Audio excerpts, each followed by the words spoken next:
Welcome back again to Brayla's channel. Nagbabalik po tayong muli para sa isa na namang payout updates ng ating social pension ngayong araw at good news dahil may pag-asa ng maibigay ang social pension ng lahat ng kwalipikadong benepisaryo sa lungsod ng Maynila. Kaya't sa lahat ng mga naghihintay ay para po sa inyo ang video na ito. Kung saan at kailan ang magiging payout schedule ay yan po ang ating ibabahagi ngayon. But before po tayo mag-start sa ating topic, kung bago ka pa lang sa aking channel, please do kindly subscribe, like, and share na din sa ating mga kaibigan, kaanak o kapwa po natin pensioners. At please do share na din sa ating mga social media accounts para mas marami pa ang makaalam. With no further ado, let's begin na po sa ating topic. Wow, good news! Announcement. Maynila payout of social pension, may balita na. At ang iba pang social pension payout updates as per schedule from July 17 hanggang July 31. Saan kaya ang mga ito? Buong detalye alamin. Nagbabalik po tayong muli para sa panibagong payout updates ng ating social pension as of this date. At good news dahil may bagong balita na po tayo sa lahat ng social pensioners sa lungsod ng Maynila.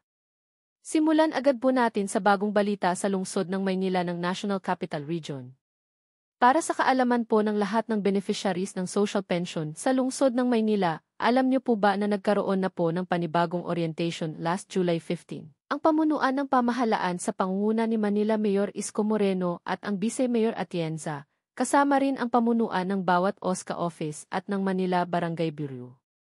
Tinalakay dito ang magiging proseso at requirements na dapat dalhin ng lahat ng qualified beneficiaries para sa gagawing payout releasing na i-announce po ito anytime this month. Kung maalaala niyo po, as what Yorme said, hindi niya po pababayaan ang lahat ng indigent senior citizens ng Maynila.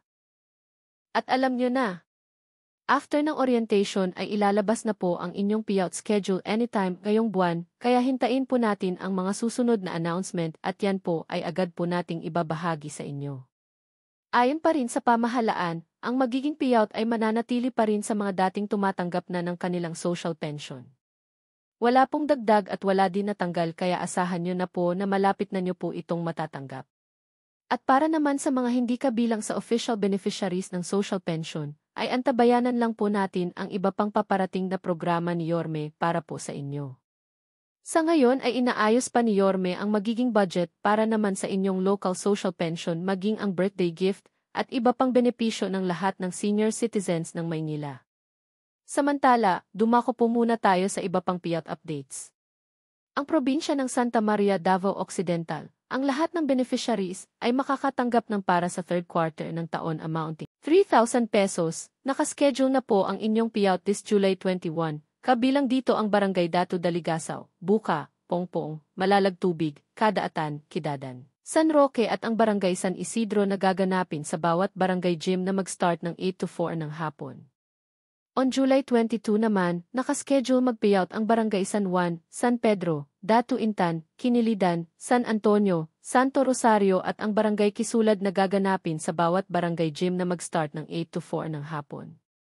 Sa pangatlong araw July 23, nakaschedule ng mag-payout ang Barangay Santo Niño, San Agustin, Tanglad, Ogpao, Barangay Mamakaw at ang lahat ng unclaimed payout na gaganapin sa MSWD office na mag-start ng 8 to 4 ng hapon.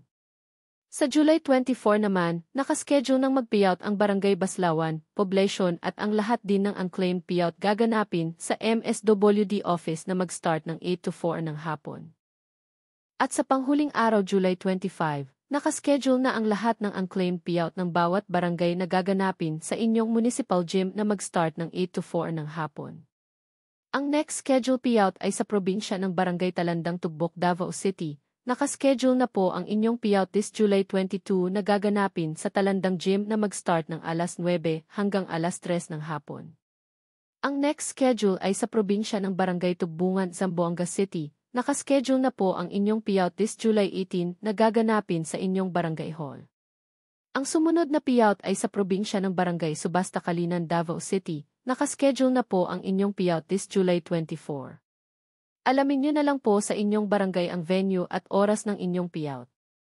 Ang next schedule ay sa probinsya ng Barangay Ilunsuran, Zamboanga City. Nakaschedule na po ang inyong payout this July 19 na gaganapin sa inyong barangay covered court. Ang sumunod ay sa probinsya ng Barangay Sandab Madaya, Butiglano del Sur. Nakaschedule na po ang inyong payout this July 21 na gaganapin sa Sultan Pansar Gymnasium.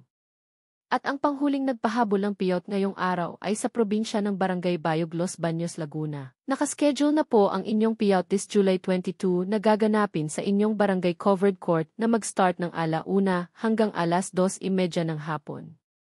Ito ay para po sa second quarter payout at ang mga unclaimed payout last first quarter o yung mga hindi nakakuha ng first quarter ay maaari nyo nang makuhang muli ang inyong pension. Para sa mga may katanungan o hinaing sa kanilang social pension o sa status ng kanilang application at iba pang benepisyo, ay maaari po tayong makipag-ugnayan sa ating mga barangay o sa mismong OSCA office para sa agaran at lehitimong kasagutan.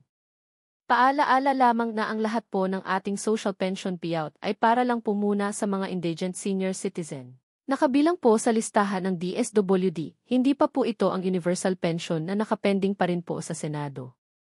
Hihintayin po nating muling maipasa ito sa Kamara at maitransmit muli sa Senado para sa tuluyang pagproseso sa plenary. At yan po ay ating ibabahagi sa inyo. That's it! Sa ngayon ay ito pa lamang ang mga bagong naglabas ng kanilang payout schedule for social pension para sa iba't ibang lugar kasama na ang latest updates sa lungsod ng Maynila.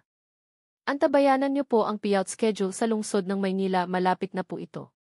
Sa mga naghihintay pa rin at wala pa ring payout schedule ay manatili lamang po kayong nakatutok sa aking channel para sa mga upcoming payout updates. Ang lahat po ng ating binabahagi ay base sa announcement ng bawat municipalities. Kaya't makakaasa po kayo na ito ay pawang mga lehitimo.